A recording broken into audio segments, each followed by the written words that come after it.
Welcome, everybody. We're gonna ring that bell. Please stand and I pledge allegiance to the flag of the United States of America and to the republic for which it stands, one nation under God, indivisible, with liberty and justice for all. God bless America, land that I love. Stand beside her and guide her through the night with the light from above. From the mountains to the prairies, to the oceans white with foam. God bless America, my home, sweet home. God bless America, my home, sweet home. Thank you, everybody. Be seated. And Barbara has a moment of inspiration for us. Okay, I have a few quotes here. Christmas isn't a season, it's a feeling. That's a quote from Edna Ferber. Another one here from Maya Angelou. I love this one. You can tell a lot about a person by the way they handle these three things: a rainy day, lost luggage, and tangled Christmas tree lights. And one more here from Eric Severide. Christmas is a necessity. There has to be at least one day of the year to remind us that we're here for something else besides ourselves. So today we originally had a board meeting from the strategic plan, and because of the season and many people being otherwise occupied and away, we decided to shift a little bit.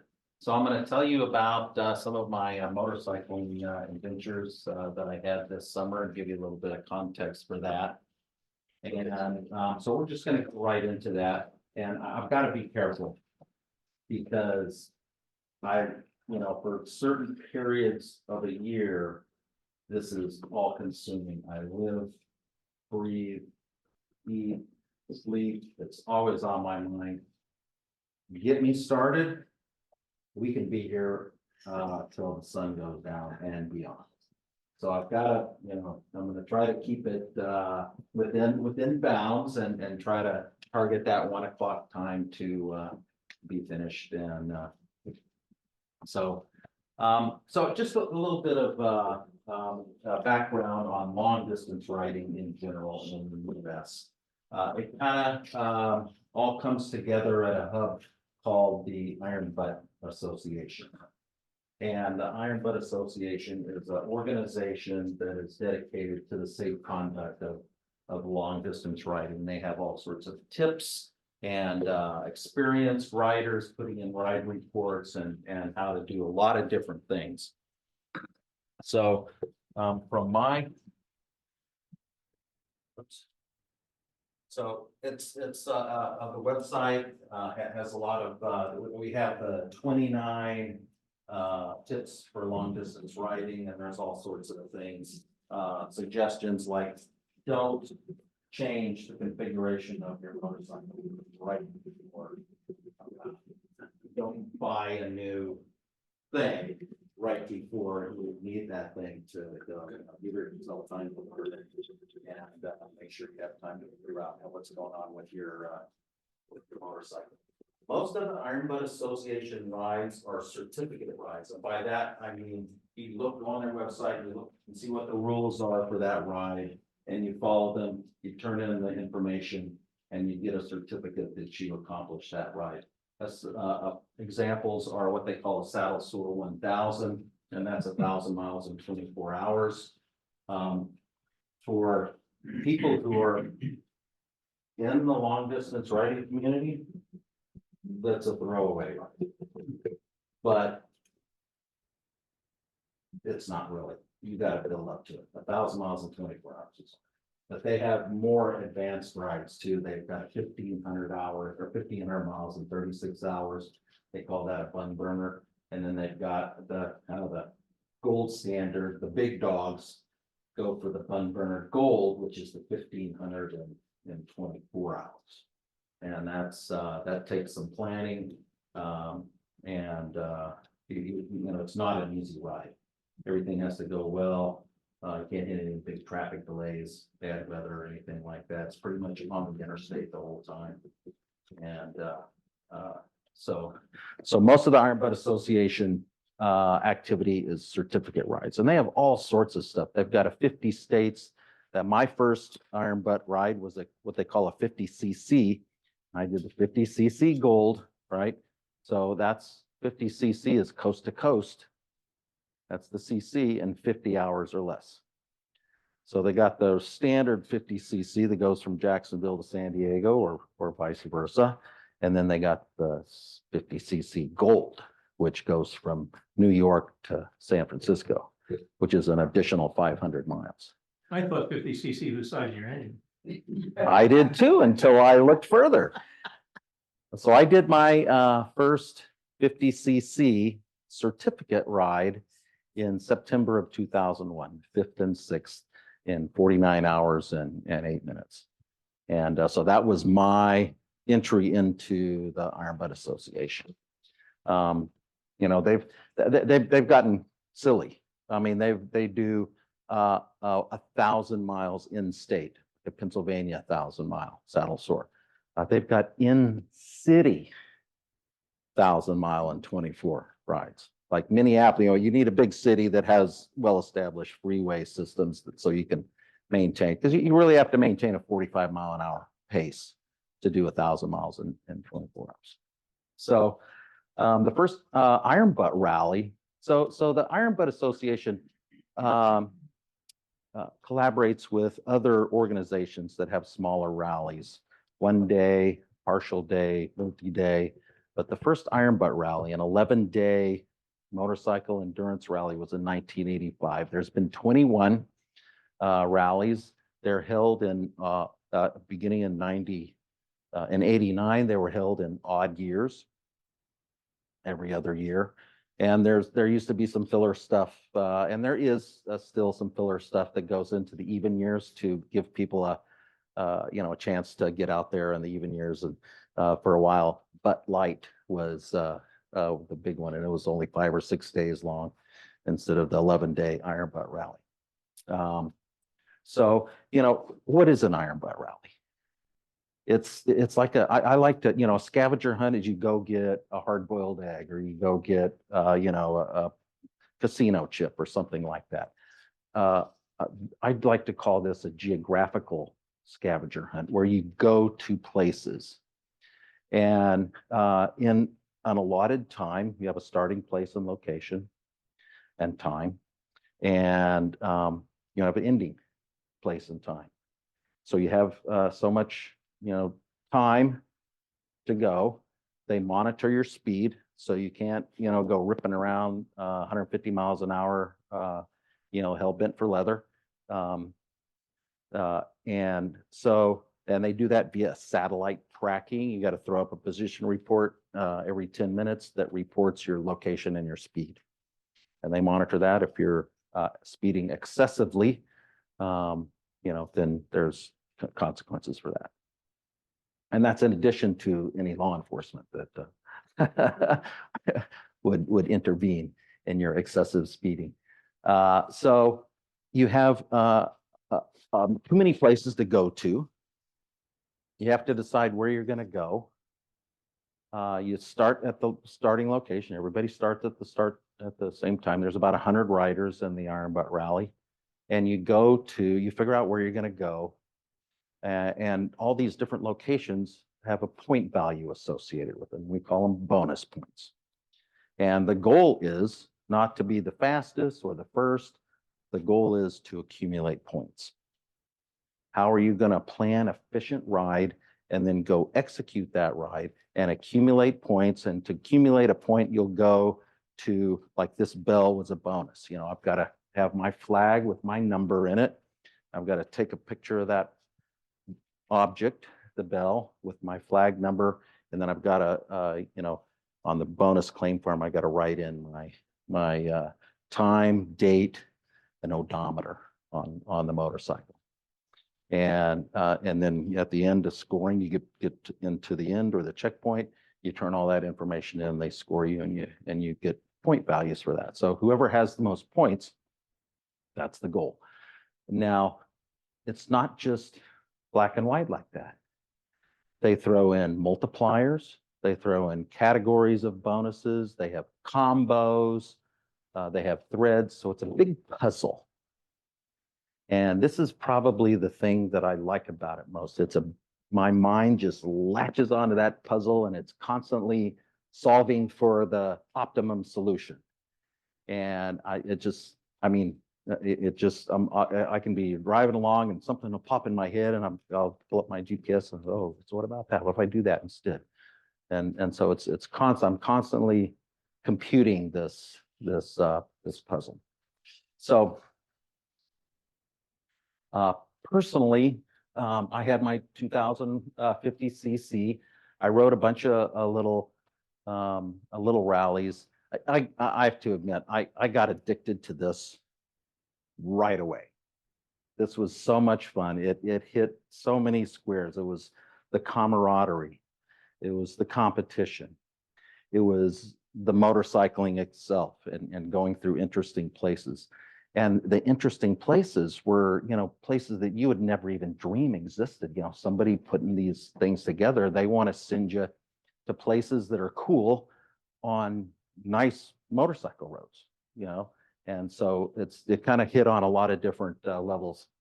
So my first Iron Butt Rally was 2003, and I've ridden in up through the 2023 Iron Butt Rally. I've ridden in 9 of them, and I've won up to the beginning of the 2023 Iron Butt Rally. I'd won 2.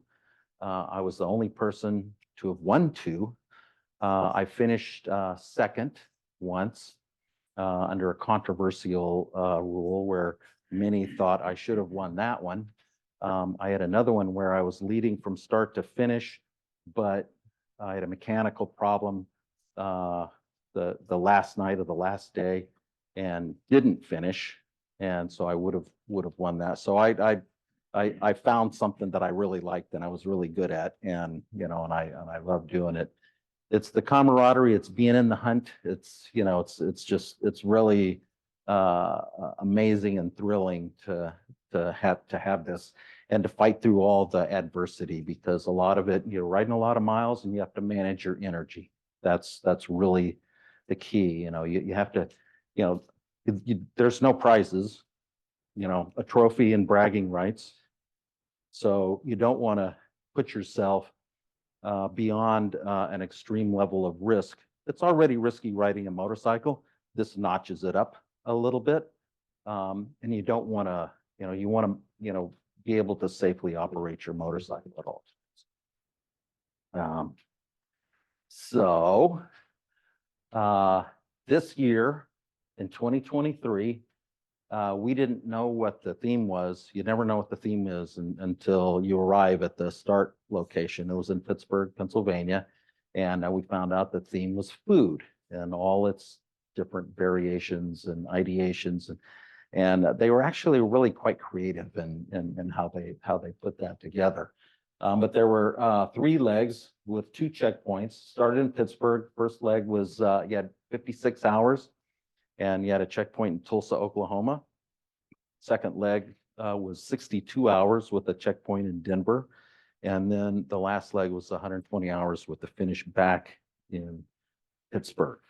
And they had a wild card. They didn't have any combos or threads on the first couple of legs, and you get a bonus pack for each leg, and those bonuses are only available for that leg. But the gut bomb bingo was on a bingo card with fast food restaurants spread across the U.S. Some of them were nationwide. Some of them were very locally specialized. Like there were some that were only in the Atlanta area. There were some that were only in the Seattle area. And, there were points. Then these bonuses were available, and they were not location specific. You know, if you saw a Sonic, you could just whip in there and get your receipt for buying something, take your picture with the Sonic in the background, and, you know, your motorcycle and your flag. Your flag must always be in the picture, and the number must always be visible. And, you know, you would get the little points, and you mark that square on your bingo card. And so there were points for, you know, doing rows and columns and this and that. So those bonuses were available all 3 legs of the rally, and were kind of a wild card for extra points. And some people took advantage of those. And this was the gut bomb bingo card. And, you know, it's 5 rows across, and Whataburger, Tim Hortons, In and Out, Waffle House. You know, some of them, you know, are everywhere. But like Varsity, that's only down in the Atlanta area. It's a hamburger joint down in the Atlanta area. Luke's Lobsters, you know, that's mostly up in Maine, and there was one in New York City. I tried to get, I couldn't get it, but you know, Taco John, Central North. uh, It was in South Dakota. I know that. From yeah, Our rallies. you know, the and there's an app that I used. It's called POI, Point of Interest Viewer. And you could, you know, register with this POI Viewer app, and you could search, and you could, like, where are all the Taco Johns? And there was a file that would list all the Taco Johns, and you could display them on your map, on your iPad. And so I used that a lot for, but I quickly found out, so time, you're on the clock the whole time. And if you're not moving, you're doing something wrong. You're either moving, sleeping, getting a bonus, or getting fuel. If you know, if you're stopped for a long period of time, you're really going to be hurting yourself as far as being able to optimize a route and to be able to accumulate points. So I found that, you know, when I went into Sonic, oh, you know, they're busy, and you know, it's like 20 minutes later, they finally get, no, I can't do that. That's not going to work. So, you know, I waited 15 minutes, and I said, yeah, I'm out of here. You know, I can't wait. Yeah, you know, I need something that's, I can get in and out. You know, I don't care about eating the burger. I did make a mistake. I went into Whataburger and I ate the burger. That was a bad mistake. And I used to think Whataburger was good. You know, both of my folks are from Texas, and, you know, Whataburger is big in Texas, and I don't know what I was thinking, because it's not. But this was a sample bonus. So this would how it would be presented to you in the rally book. And this was a lobster place up in Bar Harbor, Maine. And this was actually the big point value bonus for leg 1. And so, you know, and this is where it is. You know, that's what it is, and this is what you have to do. You know, so you take a photo of the Stuman's Lobster Pound, including the lobster sign hanging over the side. So that had to be in your photo. And sometimes you have to be in the photo.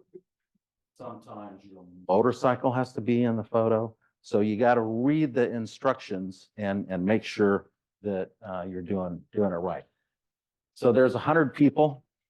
And actually there was 112. We had some 2-up teams. These are all the people who competed in the rally. And I got to say that a lot of these people, some of them are from international locations. A lot of them I've known for many, many years and are dear friends. You know, the camaraderie and you know, I mean, every person in that photo would sacrifice their ride to help another rider if they were in distress. It's that close of a community, even though we're competing against each other. you know? And, yeah, it's really a wonderful community. That's part of why I love, part of why I've been doing it so long. I can't see the faces too well, but what would you guesstimate is the average age of the riders? Yeah, probably the average age is, I'm gonna say about 55, maybe early 50s. I'm not the oldest, but you know, I mean, during this rally, I was 67, about ready to turn 68. And all my competitors, they're in their, I mean, the top dogs that are really have a chance to win, they're all in their 40s, maybe early 50s.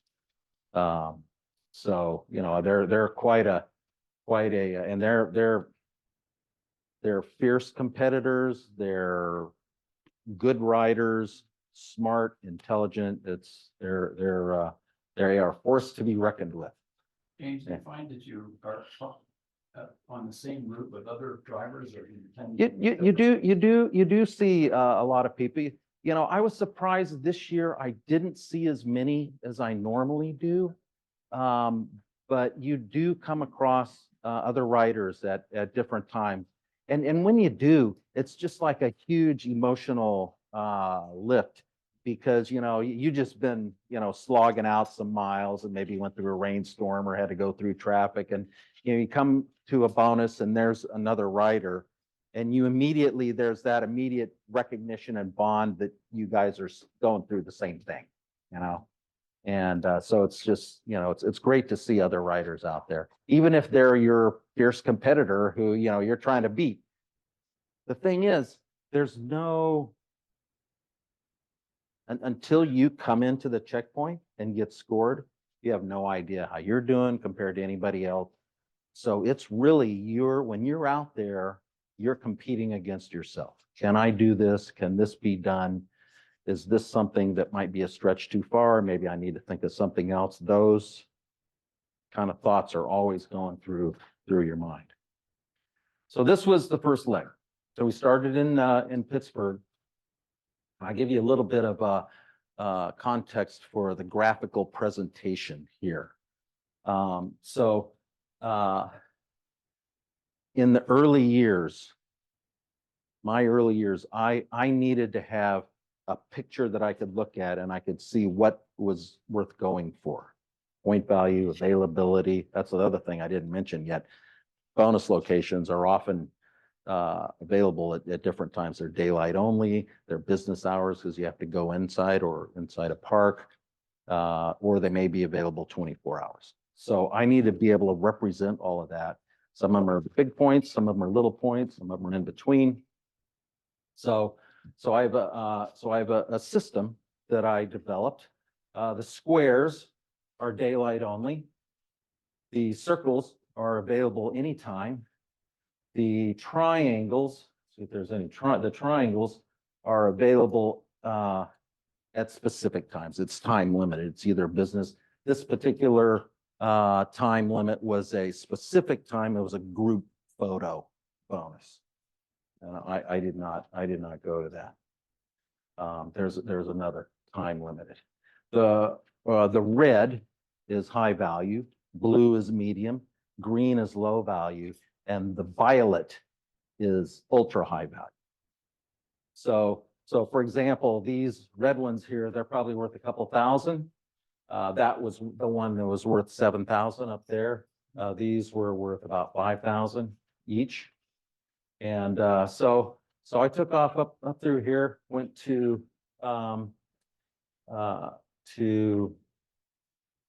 Ben and Jerry's up in Burlington, Vermont, and then over to Bar Harbor, and then down through Boston in the early morning hours. I was trying to get through Boston before traffic really hit, didn't make it. So I had to, you know, fight through traffic, and then down through New York, also in traffic. And that was right in the thick of traffic. It was like 9 o'clock in the morning trying to get in and out. And then of course, down to Atlantic City. What a seedy place that is. Oh my gosh.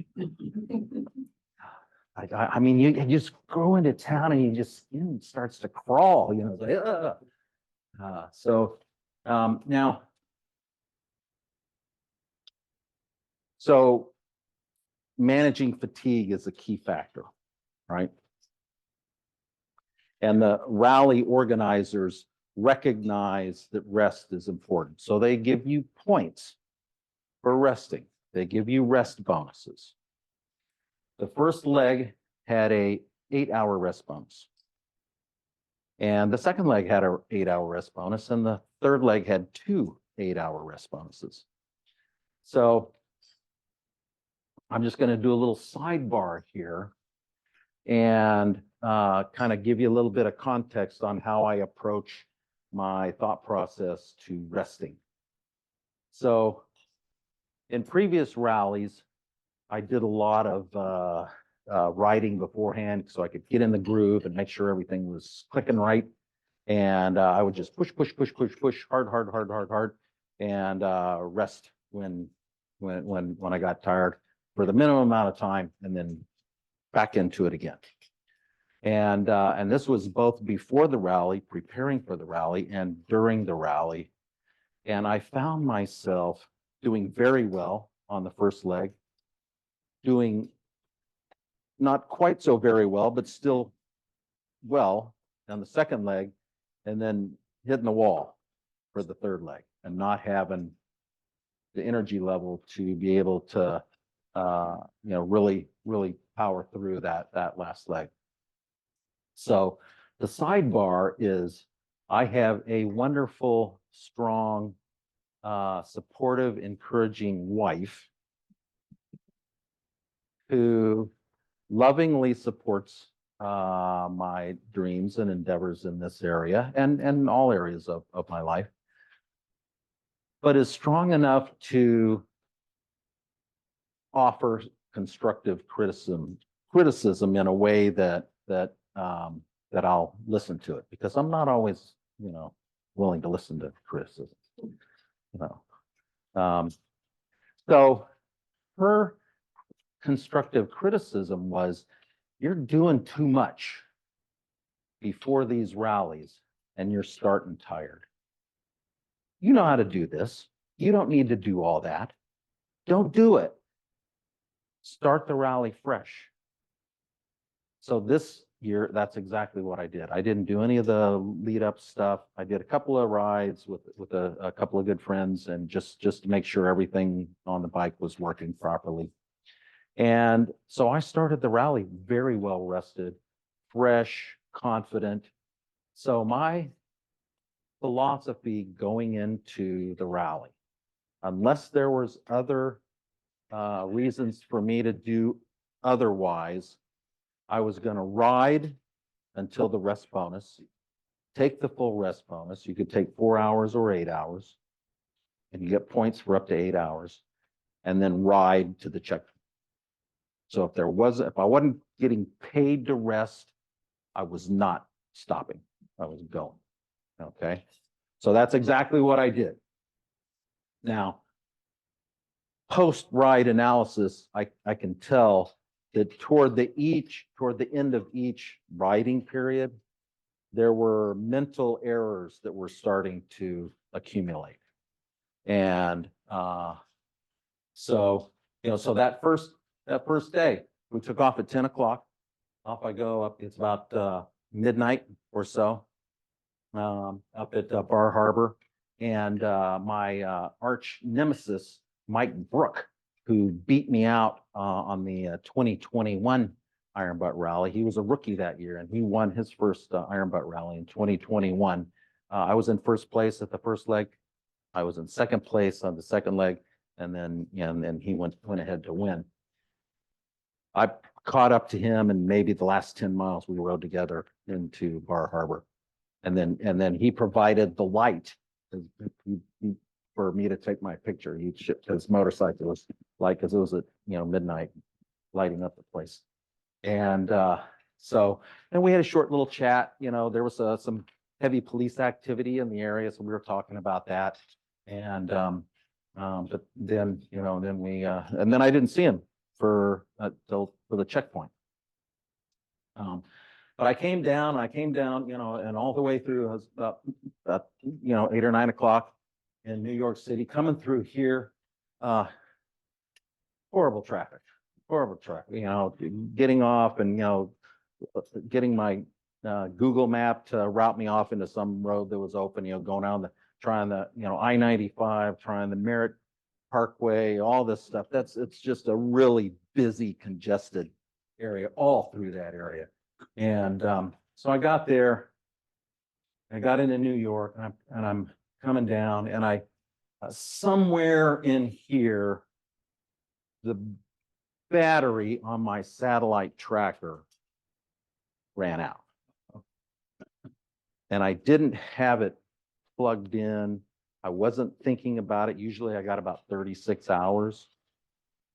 You know, I was thinking I would be able to have it. I was planning on getting a daylight only bonus in Baltimore and then taking a rest.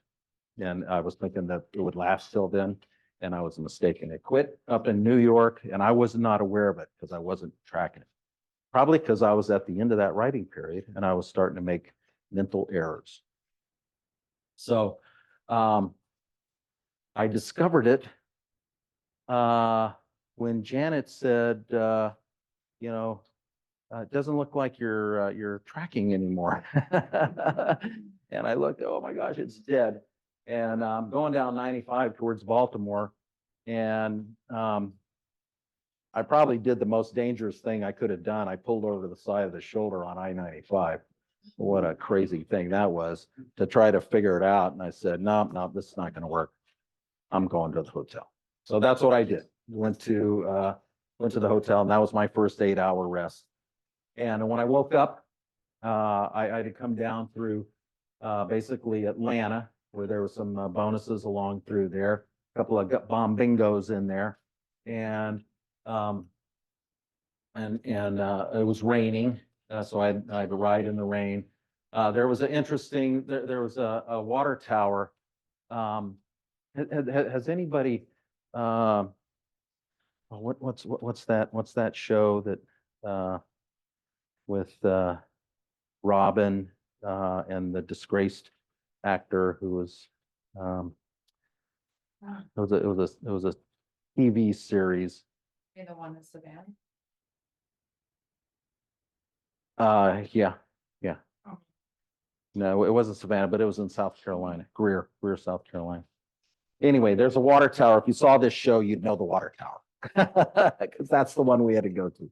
And you had to take a picture of the water tower. It had to be a daylight only bonus. I got there, it was raining, it was dark. There was a restaurant that was closed right next to it. It's just off the interstate, off the frontage road of the interstate.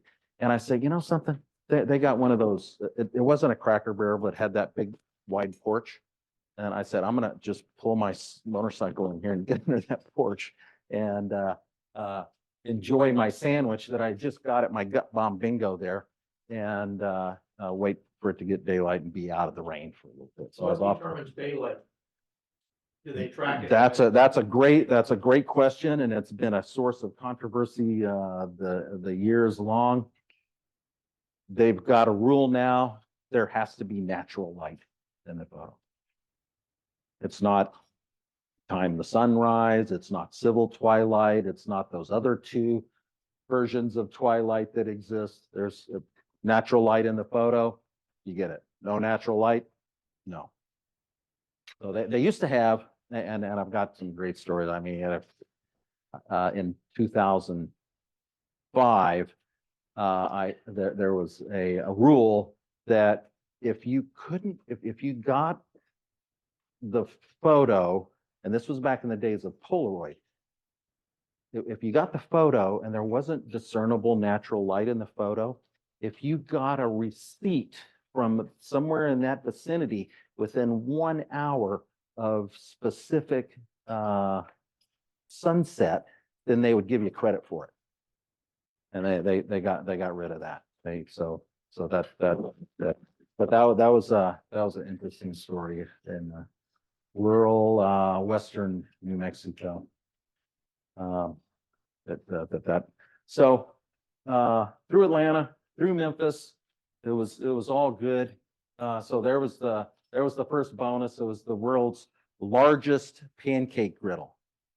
They made the world's largest pancake, 28 feet, 1 inch. September 27th, 19. And there it is. That's the griddle right there. There's Ben and Jerry's. Our flag has to be in there. And in this particular bonus, the street sign, Cherry Garcia Street, had to be in the photo. We had a couple of downtown. Katz's Deli. If you ever been to Katz's Deli in New York City for their pastrami sandwiches, it's like a meal for four. One sandwich, like $25, but it's like the best pastrami sandwich you'll ever have. If you don't know about that, now you do. Go there. Nathan's Hot Dog, everybody knows that. Out on what is it? It's Brooklyn, but it's Coney Island. That's right. Yeah, Coney Island. There was a Sonic that I went to. This was at the end of leg one at the checkpoint, and I took advantage of an empty bench to get some sleep, because when you arrive at a checkpoint, you check in, you want to get scored. You've known about that checkpoint, so you've got a hotel there. This is at a hotel, and you want to get sleep because the rider meeting is at 4 o'clock in the morning, and you're all going to gather at 3:30 to eat a quick bite, have the meeting at 4 o'clock, get your bonus information for the next leg at 4:30 in the morning.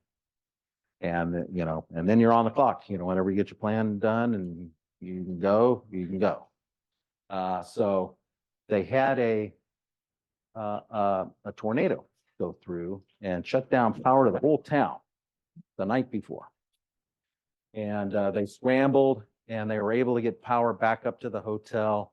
And for a while, they were trying to figure out an alternate location because they had no power. So they couldn't power up their computers to score or access the internet for their scoring systems or anything like that.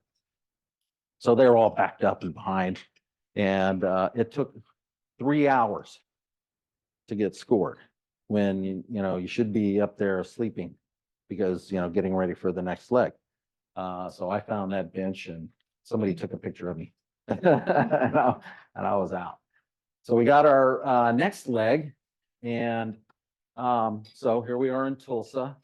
And so one of the things that I look for is to avoid backtracking because that's inefficient. I'm looking for efficiency. So this is a backtrack right here. See that? Now, there was 2 big points. These 2 big points. This one was the big one. That was the Santa Monica Pier, the octopus art feature on the Santa Monica Pier. It was only available from 6 o'clock in the morning till 10 p.m. And if you weren't there in those hours, you had to come back during those hours. So I had to go to one stop, and then I was going as rapidly as I could without tripping the hell bent for leather indicator to try to make it from Tulsa to Santa Monica by 10 o'clock at night. And I didn't make it. And actually it turned out to be a blessing in disguise because I got there right at 10, but you have to park and you have to walk down and the photo has to be before 10. So I would have been, I was just like literally minutes too late. So I had from 10 to 6 to cool my heels. That was an 8-hour rest that was not on the books. That was not planned. So I got a hotel right there by LA airport and had a nice hour rest. Went back at 6 o'clock in the morning, scored the bonus, and then came down here. I had an extra benefit. This was the Kitt Peak Observatory, just to the southwest of Tucson, Arizona, and the road was closed. If the road's closed and there's no other way in, you can take a picture of the road closed with your flag in the picture and get credit for it. So that means, so there's Turkey, Texas. I was first. There's the octopus. There's Mike Brook. He was at the Santa Monica bonus again, and he held my flag for me, and I held his in his photo. So there's my road closed. I would have had to ride all the way up there. So it would have been at least 20 to 25 minutes one way. So it probably saved me 45 minutes on my route, which, you know, if you're talking about gaining a 45-minute advantage, that's huge. And this was a photo in a Mexican food restaurant in El Paso, Texas. This is rated the #1 Mexican food restaurant in the United States. That right there, LJ Cafe. And people were, you know, streaming in and out. In fact, one of the patrons go, "What are you doing here?" You know, "Oh, let me take your picture." So he took a picture of me holding my flag. So that was down in El Paso. I have my rest stop, my planned on the clock for credit 8-hour rest stop here, and then another bonus up here, and then up to Colorado to the checkpoint in Denver. I will say, you can't really see it right here, but there's coming through here, there's a turn from westerly to northerly. So I'm going along. It's about 8 or 9 o'clock in the morning. And I know it's coming up. I'm looking at my GPS. I know it's coming up. I know it's coming up. And I look up and there it is. And I'm still probably doing, you know, 65 or 70. And so I get on the brakes and I start, you know, binding her down, and I come to stop, and I start turning in to make the turn. There was gravel in the turn, and the front tire started slipping out, and just reacting, you know, it was just an automatic reaction. Didn't even think about it. And there was no time to think about it. I slapped my foot down, and it turned my ankle right into itself. And it was a hard enough slap and turn away that I didn't go down. I don't know if that's what prevented me from going down, but it felt like I had broken my foot. It was extreme, excruciating pain. And I couldn't even put my foot back on the foot peg. It was hurting so bad. But I made the turn, and I continued northbound, and I'm just like, if I broke my foot, I mean, my rally is over. It's, you know, I mean, it's, no, there was no place around there to stop. I had just got gas. So I didn't need to stop until I maybe got gas up here again, or maybe that bonus right there. So I decided I'm just going to keep going, just going to see how the pain does, and just keep going. And thank you very much, sir. And so I've got a good friend who is an emergency room doctor in Utah, John Kerr, Dr. John Kerr. John is riding the rally 2 up with his daughter, and I got him on speed dial, calling Dr. John. Hey, John, here's what happened. You know, what do you think? What should I do? And you know, so he asked me all this stuff, and he goes, "Okay, it could be a break, or it could be a soft tissue, you know, damage. Either way, it doesn't matter. The result is going to be the same. You're going to have to tolerate some pain when you, if you keep your boot on, and as soon as you can, keep it elevated, get ice on it, and you know, so." So, and you know, take some ibuprofen to keep the pain down and the swelling down, and then, you know, I'll see you at the checkpoint. We'll check it out. So I was, as time went on, I couldn't move it side to side, and I couldn't move it up and down. I could stand on my foot peg on my heels. I could support my weight on my heel. I couldn't put any weight on the ball of my foot. So, and as time went on, the pain subsided to where it was not so intense. It was there, but you know, it wasn't as intense as it was. When I got up to that, I had a gas stop, the 2 bonuses, and then another gas stop before the checkpoint. And you know, I'm basically hobbling around on, you know, on one foot, but I get that done. Now, there was a couple of good things from leg 2.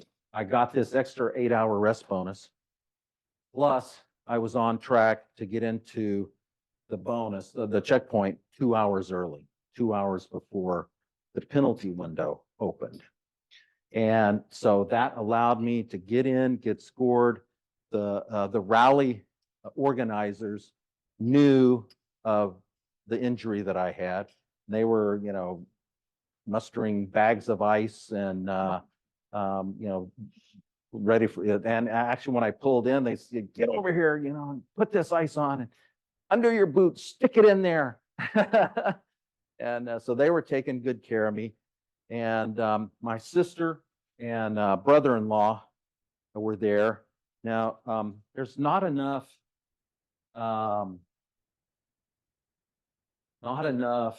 rear tire wear life to do a whole rally. So I had shipped a new tire with clothing and food for the 3rd leg to my brother-in-law, who lives in and sister and who live in the Denver area, and they brought it to the checkpoint. So they knew about the and so they were bringing wraps and medication to make sure that I had enough to get me through the next leg. So there I am changing the tire, and oh, this was one of the bonuses. See, this is the Colorado Rocky Mountain School.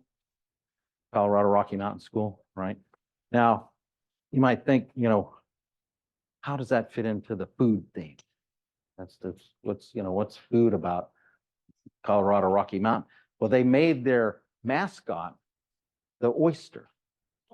So this is the Rocky Mountain oysters. You guys know what Rocky Mountain oysters is, right? Okay.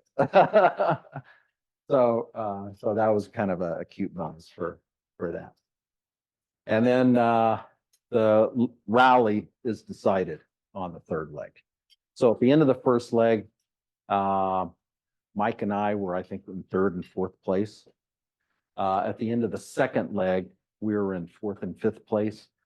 One guy, two. So I saw this, right? And I couldn't figure out how to get these and all of these. One guy, he found the solution that avoided the backtrack. And he came here first, and then he came down through, grabbed that and down through, and then so he avoided the back. He rode about the same amount of miles as I did, maybe a little bit more. Had almost the same amount of rest as I did, and he scored almost 5,000 more points than I did. So he moved from like 6th or 7th place to 1st place. So at the end of the 2nd leg, he's 4,000 points ahead of me. And there's another guy that did a similar thing. And they're very close to each other. So the 3rd leg is, you know, this massive 120-hour, you know, basically a 5-day ride where there's a lot of options on the table. The point value has increased, and it's widely known. Stay in the hunt the first 2 legs. Rally's decided on the 3rd leg. So looking at this, now I cut this off to give you context here, but there's a 3rd group of purple points way up here in Yellowknife, Canada. There's 3 real high value points up there, way up there. And there was 2 people that actually went up there. But the thing was coming back, so they're up here, right? And you got to get back here to the finish. And there wasn't enough to put together with that to really have a knockout blow. And these were some big points here, along with this stuff here. Some people said, okay, I'm gonna do the Canadian Maritimes and Key West and get everything I can in the middle. And they did pretty good, but I looked at that, but that wasn't the knockout blow. And I couldn't see it until I looked at the combos. There were 4 combos, and I've got them highlighted here in purple. So there was a Montana roadkill, Arizona roadkill, Alabama, lower Alabama, LA roadkill, and then a Pennsylvania roadkill. You get all 4 of those, get extra 8,000 points. There were 2 more. The world's largest skillet. This one up here and the other world's largest skillet over here. That was worth another 7,000 points if you got those. And then they had the hogs combo. You had a flying pig over here, and you had a stack of pigs over here. That was worth another 7,000 points. So those combos, if you were able to get them, added in points that you didn't have to travel somewhere extra to get. Now, if I can get all those combos, that's going to give me the knockout blow that I'm looking for. And unless somebody else in that top 10 is doing that exact same thing, they can't get enough points to keep up. I was also trying, there was another combo down here. It was only worth 4,000 points, and I wanted to fit that in too. And I was really focused on that. The timing was really tight. I mean, they were only, they're like bakery shops, and they were only open from like 6 o'clock in the morning till 11 o'clock in the morning. One of them was 6 o'clock till noon. So you had to be there in that very narrow window. So I'm trying to make that work. And in my planning, I'm so focused on that, I lose track of the other combos. You see this green line? That's what I should have done. The purple line, magenta line, is what I did because I inadvertently, accidentally dropped that one out to be able to make this work, not realizing that I had just dropped one of my main combos off. So I'm going along thinking I'm fat, dumb, and happy. And, I've got a great ride. And, Janet's talking about people going up north. And I said, well, maybe they're going to, maybe they're going up to Yellowknife or something like that. And now they're going into Montana. And, and I just, that kind of is sitting there, twisted in my mind. And then at some point in time, I decided I had too much, it was too tight, and it was going to cost me 45 minutes to go actually into Salt Lake City to get that bonus. And I decided, nope, I'm going to bypass that. So I went around the north side, and I'm going up, and this intersection was the critical point. I'm 3 miles from this intersection, and I'm just going. And I can pull up on my GPS roadkill combo, and I can I can see what's included in that. And I see the Montana bonus. I'm not going to Montana. Because I was planning on going up here to get that red one, and then coming up here, and so I just said, something, I'm going to continue north and figure it out. So that's what I did. And I analyzed further, and I realized I had dropped it off. I included it back in. It was a daylight only bonus, which means now I was right on the cusp of being able to get there in time. This mistake cost me 4 hours. Because it's 4 hours extra driving time to do that than it would have been to do that. And instead of getting there at 4 o'clock in the afternoon, I got there at like 8:15, and sunset's at 8:30. So I barely made it, but I did make it. But now I've got to completely deconstruct and reconstruct the rest of the whole leg to make sure I include the other combos. I know for sure I can't do these anymore. They're off the table. But that was the small combo. That was 4,000 points all combined. It was like 7,000 points, including the value of those bonuses. But so I had to get that one. That one was out. I had to get that one, and those two. And everything, anything else I could get along the way, I would get it if I had time. But having lost the 4 hours, I couldn't stop for that one. I couldn't stop for those two because I was getting bogged down in coastal traffic, and I was right on the coast. I couldn't get these. Out San Francisco, I couldn't get that one. I couldn't get that one. I couldn't go up there and get that big one in Vegas. And so, all told, I calculated that mistake cost me 15,000 points.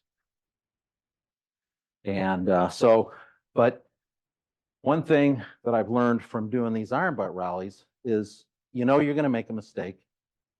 You recognize it, you acknowledge it, you put it behind you, and you press on, and you do the best you can. Everybody's going to make mistakes. And everybody else made the mistake of thinking that they could do something up here or do something here. And so that was their mistake. They made a routing mistake. They didn't see that combo. So I was able to put that together in my mind, but I still had to write it, right? So remember, I told you my philosophy was I was going to ride until the rest bonus, and then I was going to rest for the full rest bonus, ride to the next rest bonus, rest for the full rest bonus, and then ride to the finish. So that's what I did. Now I have to say I was better rested at the beginning of the third leg here than I have been on virtually any other iron butt rally. And that was because of all that rest that I got on leg 2. In spite of my sprained ankle, which, by the way, after a night elevated on ice, I could put weight on. I couldn't put full weight. I couldn't lift myself up, with my balls in my heat, but I could walk around without limping. And the pain was greatly diminished. And frankly, I didn't even think about it for the rest of the route. So that having that ice for that extended period of time. But Janet did, right? Yeah, yeah. So I rode up here. I got into Portland, out to the world's largest skillet in Long Beach, Washington. And I'm just going to do another little sidebar. While he's out of the room, when you're thinking about our bills, it's Christmas time. He's done a great job for us. If you think about it, if you agree, maybe leave an extra little tip for him or something. We've often collected and made a presentation, but maybe just a tip, extra tip for him as a holiday gesture for him, and because we appreciate the work that he does. Okay, sidebars. Okay, so I come down here, and it's a long slog down Interstate 5. Trucks, oh my God, trucks. And I wanted to get into San Francisco. San Francisco was a daylight only bonus. That was anchoring that day. And then I was going to go just south of the Bay Area and get my 8-hour rest. And that's what I did, basically down to Gilroy, California, which was the next bonus. Gilroy, if you didn't know, is the garlic capital of the world. And if there's any doubt about it, just go there. You can smell it.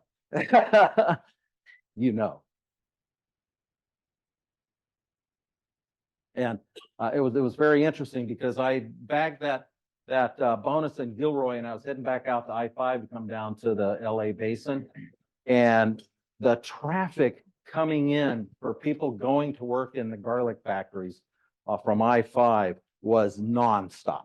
It was like moving 10 miles an hour for about 15 miles of nonstop traffic coming the other way. And I was thankful that I wasn't in that traffic.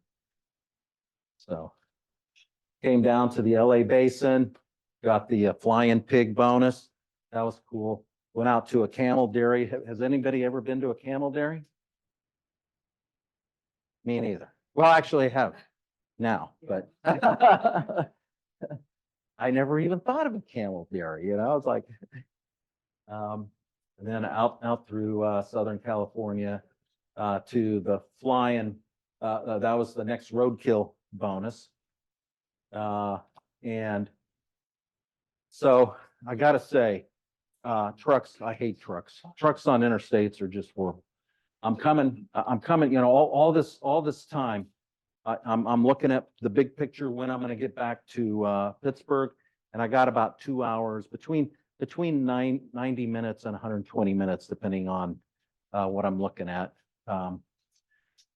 to spare. And I got 4,000 miles to go, so there's no room for error. There's no room for anything. And I leave the roadkill bonus, and this is Flagstaff right there. And I start getting alerts. There's delays for traffic ahead. And the first alert that came through was, we're rerouting you for a 392-minute delay. 392 minutes? That's like 6-7 hours or something. What is going on? There's a 392-minute delay. And and with the reroute, I'm going to save 19 minutes. So I'm not doing that. So I kept going. I'm going to figure out what it is, and I'm going to figure out a way around it. Well, I come up to it. Oh, and I actually, right before I got there, the delay changed to 720 minutes. That's 12 hours. It's like, come on. And it was a dead stop, 3 lanes of trucks. There must have been 10,000 trucks for 15 miles. Dead stopped. Nobody's moving. I mean, they're out walking around on their phone, cars that are in there too, mostly trucks, but there's cars in there too. And I just got on the shoulder. I'm not sitting here. There's a reason I have a motorcycle, and if it can fit, I'm gonna go through there. So I got on the shoulder, and there was a couple of times where there were trucks on the shoulder, so I had to go off on the grass. And so it probably cost me about 20 minutes to go through there. And it was the most puzzling thing. When I got to the head of the line, there was no construction. There were no police. There were no lanes closed. Now, I talked to the guy who was in first place at the end of leg 2. He said he had gone through there and they were just finishing up some construction. So maybe the trucks just hadn't started moving again. But I didn't see anything moving.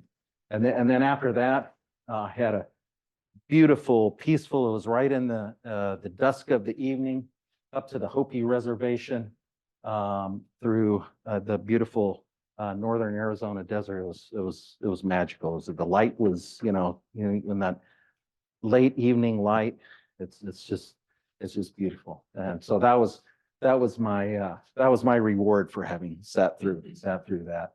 And down into Gallup, and all through the night into Oklahoma to grab that bonus just as the sun was coming up. Cookie Town, Oklahoma. And then I decided to take my rest in Dallas, because one of the things that was being continually reported was massive heat wave. And so, okay, so how am I going to deal with this heat? Because if I have to ride through, 104 heat index with actual temperatures above 100, that's going to really sap my energy. So I decided I was going to ride until it got too hot, late morning, maybe noon, stop for a rest, 8 hours rest, and then resume again in the evening when it was cooling off. Now, I talked about making mental errors at the end of the riding periods. So the mental error in this case was I stopped on the northwest side of Dallas instead of punching through and being on the east side. So, and I stopped at 10 o'clock. I had to get going again at 6 o'clock. Well, guess what's going on in Dallas at 6 o'clock at night? The worst traffic you can imagine. And it probably cost me 45 minutes just getting out of Dallas. So there went a huge chunk of my, 2-hour buffer time. I was running pretty solid on a 2-hour buffer time until then, and that cut it right down. So that was a bad mistake. I got down to the Roadkill Cafe there in Lower Alabama about 3 o'clock in the morning, and then up through Atlanta. I thought Atlanta was going to be hard, and it was hard, but it was midday. It was just heavy traffic. It wasn't rush hour traffic. Peanut farm up there, and then out to the other world's largest skillet, and then the slog. slog north on I-95 into the northeast congested area. And I was on the beam, I was right on the clock if I was going to make it or not. And I just want to, so there's a bigger, there's that route around Salt Lake. There's Hawley's Roadkill Saloon in McLean, Montana. You never know what you're going to see. This was the next bonus. And I got this guy it was all dark. He was drunk as a skunk, passed out on the porch of where I needed to take a picture of, and my lights arriving woke him up. And he was a personable gent. So I asked him to hold my flag, and he pulled out his little mini of vodka and chugging it down for the flag. And then Voodoo Donuts in Portland, Maine. And there's the world's largest skillet, Fisherman's Wharf in San Francisco. Oh, and my apologies to the mayoral candidate who I covered up their sign. And the Camel Dairy in Southern California. They had some camels and llamas. I wanted to stay and visit. I wanted to book a private tour, but and Fred's famous peanuts, we had to make a purchase there and get a bag of peanuts. They suggested boiled peanuts. I got the roasted. There. Here's the other world's largest frying pan, and it's close to Elizabeth, North Carolina. I can't remember the exact name of it. And then Pat's, King of Steaks. So I had to stop there. That was a big bonus. I couldn't pass it up. And so it was probably about midnight when I was there. And I had to be, the penalty window to be back in Pittsburgh was started at 8 o'clock. If you weren't there by 10 o'clock, you're disqualified. So and you had to buy something there. So I bought a steak, and then off I go. And I've got this steak. It's sitting there on my tank bag there, and I'm going up the New Jersey Turnpike, and traffic's pretty light, and I said, I need to eat this thing, So I'm doing about 80 miles an hour, cruise control on, keeping my balance with. I'm sure it's a couple of cars that I passed. GoPro camera on the I have to say it's a little messy, there are some like cheese globs, going hither and yon. There's the stacked pigs in Manhattan. Roadkill Cafe. Yeah, now so you see my flag is not in this one. For this last one, this was the last bonus before you got to Pittsburgh, and the instructions said your face helmet off has to be in the photo. Flag is not required. So, and one of the Roadkill Cafe signs had to be in the photo. So they wanted to see, they wanted to get that end of ride roadkill look. That's I wanted to see who actually read and comprehended these. yeah, that's true also. So, but I got to tell you, coming up through here. So when I left here, I probably had an hour buffer, and I'm coming up here, and I'm just south of Wilmington. I-95 is close. They're rerouting off. So you got to take some side streets. Everybody's taking the side street, all the trucks. So you got to follow the trucks. That cost me about 20 minutes. I got in and out of Pat's okay. And I had to go into New York City, and I had to come out. And it's like 3 o'clock in the morning. So I'm thinking, okay, I'm going to be able to get in and out of there. Lickety split, no problem. There were reports earlier in the day that the president had visited, and some of the roads were closed. And so here's another mental error in thinking. So I normally route with my GPS and back it up with Google Maps routing to, because Google, that's going to tell me road closures, going to tell me traffic, and For some inexplicable reason, I did not do that. Had I done that, I would have gone north, crossed into Manhattan on the GW, got the bonus in the north, come down to the south, then come back out the Lincoln Tunnel. My plan was go in the Lincoln Tunnel, go north, get it, come back south, come out the Holland Tunnel. And that was all going swimmingly until I approached the Holland Tunnel. Holland Tunnel is closed. And now I'm right on the cusp right now. I've all this time, I have no buffer left, none left. So now I got to go up to the Lincoln Tunnel, and because now that's the only way out of the southern part of Manhattan, it's all backed up, even if it's 4 o'clock in the morning. And it's like, okay, when in New York, do as New Yorkers do. I'm just get myself in there. Get out, get out.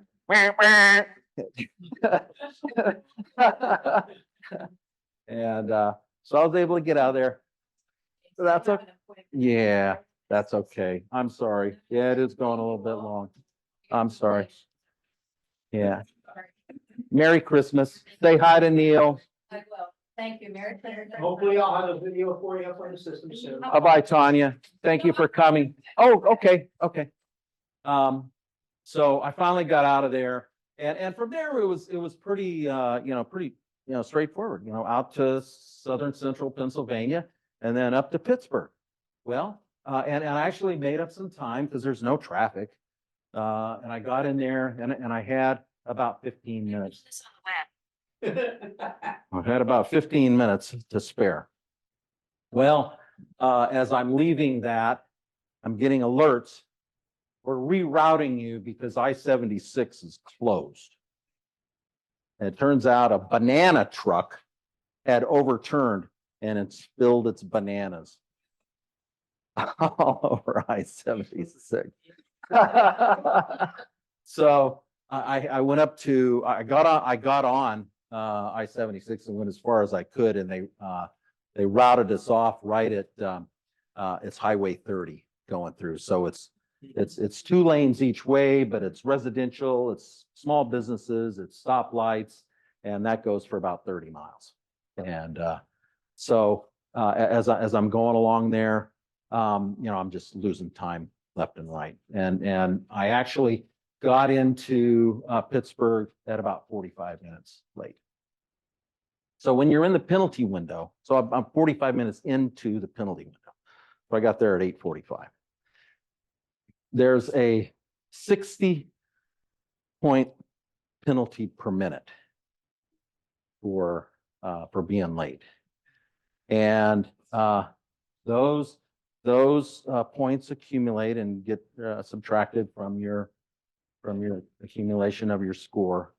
And of course, nobody knows what the final standings are until the awards banquet at night. So you go in there, you get scored, and then you go to bed, right? Because catch up on sleep, and then the awards banquet is that night. So there was Pat's, there's the Roadkill Cafe. So when they're calling they call everybody who finished from the lowest place finisher all the way to the top. And when they get to the top 10, they have everybody who's in the top 10 in no particular order call up, and they're all standing up front. And then they go 10, 9, 8, 7, 6, count down. And so, I'm well aware that my mistakes have cost me 15,000 points, and that I've got penalty points, and that there were a lot of things that I had to pass up, and a lot of things that I figured I was able to get in, I was able to snag that. So I had no expectation of where I would finish, and they kept calling, and they didn't call my name. And they kept calling, and they kept calling. And then there was 2 of us, and he got called first. Actually, they were saying that they did a short description of the rider's ride. And so there's me and Mike Camp, who's a very accomplished writer. We're standing there and he's describing the second place writer. And he starts off by saying, this writer took a ferry, and it pops into my mind, I didn't take a ferry. And that was the moment that I knew that I had won. I had no idea before then. And so I won my third Iron Butt Rally. And it was so close with penalty points and all the reconstructing that I had done. If I would have been 12 minutes later, Mike would have won the rally because I would have had that many more penalty points. It was that close. So, and these are people from New Zealand, dear friends that I did a senior butt rally with him. They rode 2 up, and I did the senior butt rally was a 6-day team rally, 2 people on 2 bikes with Chris. Because coming from New Zealand, he wanted to get an idea of what it was like riding in the US in a rally, configuration before he brought his wife 2 up to ride in the Iron Butt Rally. So Chris and I became good friends riding in the senior butt rally, and they did a fantastic job in the Iron Butt Rally. Bill Caritas and his wife Debbie. Bill lives in Charleston, South Carolina, and is where Chris keeps his motorcycle. So when he comes to the US for motorcycling activities, it all congregates at Bill's house. And I went down there for the beginning of the senior butt rally. Turned out Bill was a late entry into the senior butt rally. So the 3 of us rode from Charleston to Dallas, Texas, where the senior butt rally started in September of 2022. And I kind of gave them a tutorial on rally riding, how to input stuff, how to plan it using the software, and then here's a route. Let's figure out where we're going to go. And I just kind of created a rally for them, and we rode that rally. Well, they took that information. So he's a retired Navy captain, dentist. So he's a dental administrator, if you will, very smart. Chris is an IT guy. To say he's an IT guy it's not even in the same ballpark of what he does. I don't know what he does, but it's amazing. And it might be, but the 2 of them took the information that I had given them at the beginning of the senior butt rally and created this whole process that gave me a new way of arriving at my graphical presentation of what I was looking at when I'm deciding my route. It's not their system and my system doesn't create a route for you. It just creates a way to take it from raw data to quickly looking at a graphical representation of what's possible, where now you can figure out what a good route is. So they took that, they exponentially launched me into several levels higher. And then there's my sister. She lives in Colorado. She's 10 months younger than I am. For 2 months every year, she catches up to me. And my beautiful wife, Jan. Congratulations. Yeah. So that's it.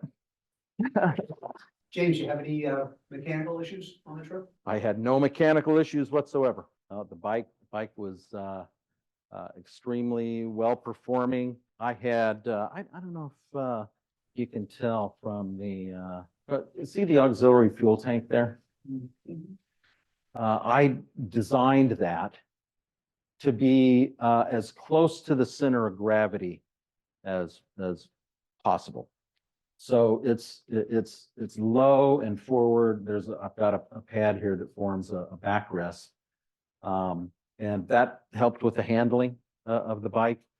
This is just a Pelican case that's literally zip tied to the rear rack. I mean, they're thick, honking, lots of zip tie, but it's literally zip tied to the motorcycle.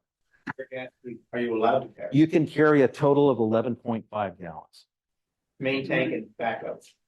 in main tank and auxiliary tank. Yeah. Now, are you feeding constantly or you just pull your tank? No, and then you I've feed? got a gravity feed right here. And when I get down to a third or less, I turn on the pitcock and let it to gravity feed through. Now, it's very interesting because I designed this tank with the outer dimensions to be 4.9 gallons with the aid of a CAD equipped metal worker down close to Philly who actually built the tank. And so we were using the thickness of the walls plus a welded inner buffer to prevent sloshing back and forth as our buffer on the 11.5 gallons. What I did not take into account was there's a filler tube that sticks up from the tank, and that is included in the usable fuel. So when you go to get your system validated, they take it right up to the where it overflows from the vent that comes out of that tube. So that's your usable fuel. And so my good friend, I've ridden several iron butt rallies with him. He's the technical inspector who's doing the fuel tank validation.